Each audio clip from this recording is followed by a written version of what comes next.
Hi, I'm John Hart, and welcome back to Mr. America Hart.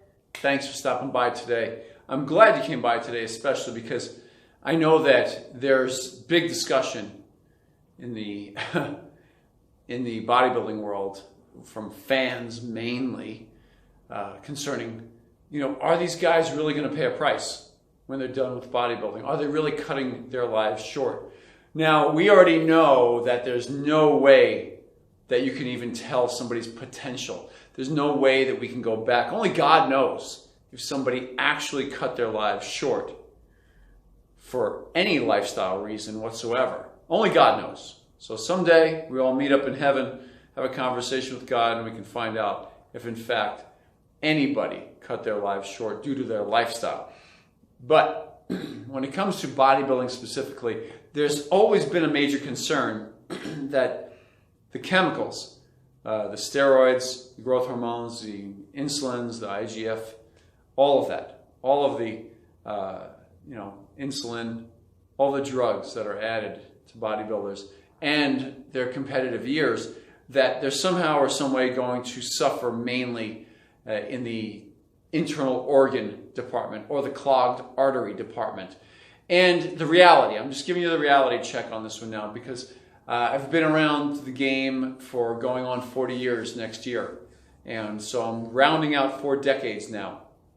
And I was really blessed today, earlier this morning, to watch a video, a very nice interview of Jay Cutler with Generation Iron. I'll put the link down below so you can check out that video and that interview that he did. In it, he points out that he believes, when asked about, bodybuilding and if current day bodybuilders are suffering more or blowing the drugs up too much or taking it too far, he comes out with a great point, which he says, in any endeavor, basically, you're going to be pushing the envelope. There may be a consequence down the line, but there's a genetic component that is involved where most people will be able to live out their potential. Now, look, some people have potential of getting a cancer. Some people have potential of having heart problems. Some people have potential of having, pancreatic problems, insulin, diabetes, diabetics. They have that kind of potential. If somebody has the potential, one name that comes to mind, Dennis Newman, from back in the day, Mr. USA, professional IFBB bodybuilder. Dennis Newman at one point had just won the USA and turned pro. Handsome guy, great body. The future was all right here for him. And suddenly, boom, he comes up with leukemia. Wow. Talk about a tragedy, right? Well, even later on in interviews, I can recall whether it was him or friends of his or doctors speculating on the fact that he had the potential to have leukemia all along, but the use of the growth hormone specifically may have accelerated that potential to where it became a now thing instead of a later on in life situation for him. So it brought things on much quicker. So later on he did compete. He came back from leukemia and he did compete, and he had, a couple good shows until I guess he tore his pec at one point. He tore his pec eventually, that ended it for him. But, when he came back, it was clear and discussed, even in the magazines, that there was no growth hormone involved anymore. So using other chemicals or other bodybuilding type steroids, drugs, they don't instill or don't trigger that same cancerous growth response, the blood cancer, I apologize, leukemia. It doesn't trigger that one from everybody's understanding at that time. So he didn't do that. Now, today he's healthy, he's whole, he's a fine man and, living, I believe he's up in Northern California and living his life. He's no longer huge, he's no longer a bodybuilder, he just looks like a fit man. So, getting back to Jay Cutler now. Jay Cutler did this great interview, and in it, he talked about how he didn't suffer any side effects and how he didn't have any of those organ problems that a lot of the guys have. He didn't have heart attack, didn't have stroke. Now, he's still in his 40s, okay? It remains to be seen down the line what happens to him. But in the meanwhile, just the fact that he could have been 4-time Mr. Olympia and done all the things that he did. We know that there are some chemical involvement here, a decent amount, to be at that level. Now, he said relative to what most amateurs think, it wasn't as much as what a lot of amateurs would do or even think. You know, let's take him at his word and say, okay, I agree. That's true. Great. So look, the best point that he made, okay, is that down the line, the genetic potential that somebody has for problems, it may show up very early. Some people have genetic potential to have problems with their blood pressure. Obviously, if they get on the steroid and you know, it retains so much more fluid in their system and blood volume, their blood pressure goes through the roof. The retention of electrolytes, everything, it goes through the roof. There were stories way back in, man, the first 10 years I was working out, I remember a story about a kid that had a problem where he had just done his very first steroid cycle. And he landed in the hospital. His blood pressure was through the roof. He burst some artery behind his nose. He was bleeding out his nose. And, you know, artery or vein.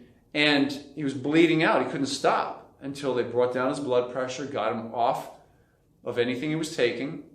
And therefore, he was able to save himself, but he knew not to go back on those things again. So for him, he wasn't built for such things. Over time, we've seen a lot of the old school bodybuilders from back in the 70s, the golden era. A buddy of mine recently, Ric Drasin, he passed. Now he passed from congestive heart failure. That's my understanding at least, because I witnessed it for the last year of his life. Every time I got together with him, he was suffering from all the symptoms of congestive heart failure. And he had doctor supervision, but it just wasn't stopping it. Some people live a very long time with that.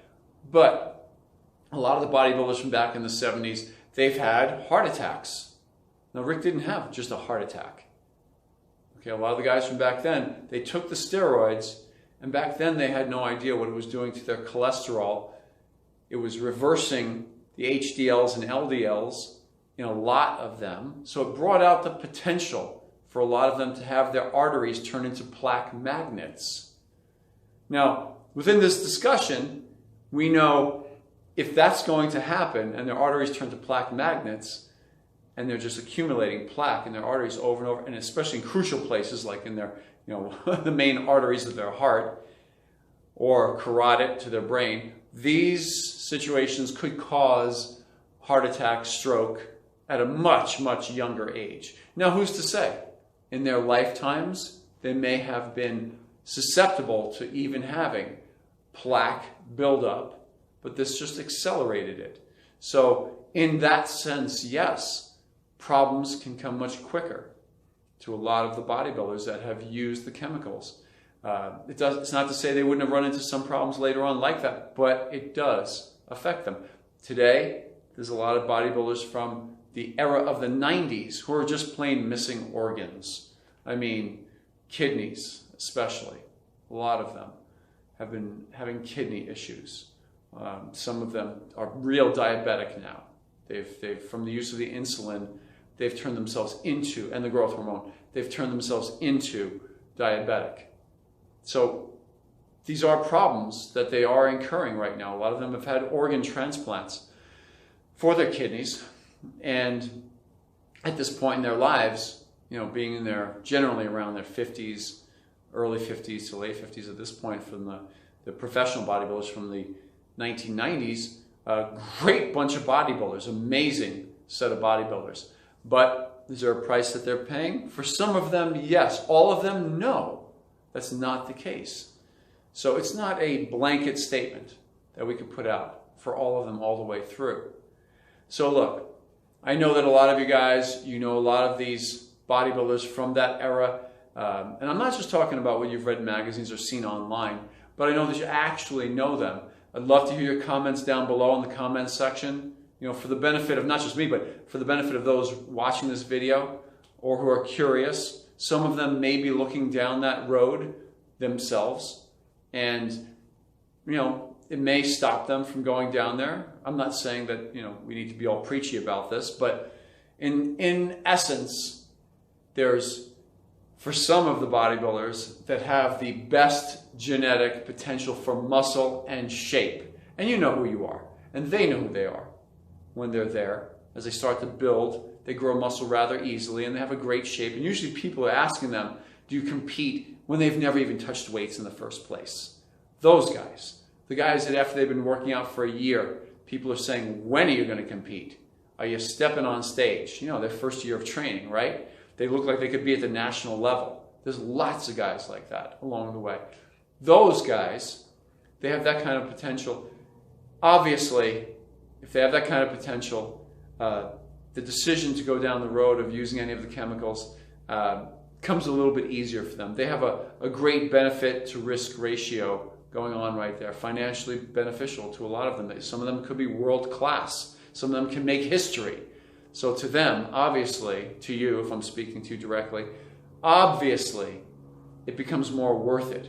But for the large majority of bodybuilders out there who are just starting out or who have been training for a couple of years and are assessing your potential in bodybuilding, listen, I'm urging you, I'm pleading with you, get in front of somebody who's judged shows before. Ask them what your potential is. I've judged many, many shows over the years, and I can generally assess. I see somebody's physique, I can generally tell if they have a lot of potential or they don't. And I'll say it to them without just trying to be nice, because I really sincerely would want to steer them down the right road. You, if you think you have the potential in bodybuilding, and you are interested in becoming that type of an IFBB level, Pro League bodybuilder, Mr. Olympia level bodybuilder, and you have that kind of potential, then it may be worth risking things in your situation. On the other hand, we have a bunch of bodybuilders who have nice physiques, nice shape. You know, this was me. Nice physique, nice shape, but not a huge, huge potential to put on, you know, Ronnie Coleman type mass. Ronnie Coleman was natural for most of his career. Ronnie Coleman was massive when he became pro. He, as well as other pros, acknowledged that he wasn't taking anything. Now that's amazing, isn't it? Take a look at some pictures of when he turned pro, and you'll see that's real potential right there. That's like he says, less than 1% of the population. I'll say even 0.1% could even possibly ever have that like he has. And he's pretty much one in several generations of bodybuilders, even current day today. None of them could beat him from his peak. So this is something to consider. Like I did at an early stage in my career, I had to make a decision. Where did I want to go with this? While I really enjoyed bodybuilding, while I really enjoyed the benefits of it, while I really enjoyed the challenge of it, I decided to go natural and compete in the natural bodybuilding realm. The potential for success within that realm and to win cool titles, which is what I really wanted. You can tell, I get excited about being Mr. America. I get excited, Natural Mr. Universe. These are titles that excite me. That was my motivation for training and competing. So whatever your motivation is, mine was that. I wanted cool titles, and they could be had in the natural realm. They have world championships in natural bodybuilding. So if you find yourself with a great shape, a decent amount of muscle mass, the ability to not carry tons of body fat, that was me. If you're like that, but yet you're not putting on necessarily massive amounts of muscle everywhere, again, that was me. I wasn't the biggest guy around, and maybe that's you. Consider the natural bodybuilding. Consider competing in natural bodybuilding. There's a few reputable organizations out there. I'll put some links down in the bottom in the video description of this video. But that's all I had to say today on the subject. I was very impressed yet again with Jay Cutler's interview, where he talked about potential and genetic potential and the chances that bodybuilders take. And for that matter, I'll add to what he said. I believe he actually said in his video, but I'll add to it anyway, even if he didn't, that it doesn't matter what we do. If you're going to live life and do anything other than just moderate exercise, if you do anything other than that, let's say you do less than that and you don't exercise enough, you will suffer consequences down the line. Down the line, your health will suffer from not exercising enough. Happens every single day in our society. Look at America. We're the fattest country in the whole world, by my understanding. So just take a look at most Americans. Obese. And the problems they suffer. It's terrible. Then on the other hand, you can overdo it. Competitive bodybuilding. Wow. Competitive bodybuilding is brutal. Even in the natural realm. The difference between enhanced bodybuilding and natural bodybuilding is just the enhanced part. You still have to deal with the training, the diet, the cardio, the strain on your system, the dehydration. That's all included in the enhanced bodybuilding as well as the natural. The big difference, enhanced chemicals versus not enhanced. That's it. So other than that, that's it right there. Hit me with your opinions down below. I'd love to see them. You know I see the comments. I read the comments in the comments section. Anytime, let me know what you think. Am I way off base on all of this? Do you agree with me? Do you know any bodybuilders from way back in the day? And how are they doing today? I would love to hear right down there in the comments section. Off to my left, now before I go, that little circle right there, that's going to be the subscription button for my channel. Please give that a tap, won't you, before you leave? And then down below, off to your left, you're going to find a thumbs up over there. It helps the channel out greatly. Why don't you hit the thumbs up button before you leave? I appreciate that very much. From my heart to you, John Hart. Thank you very much. I look forward to seeing you again.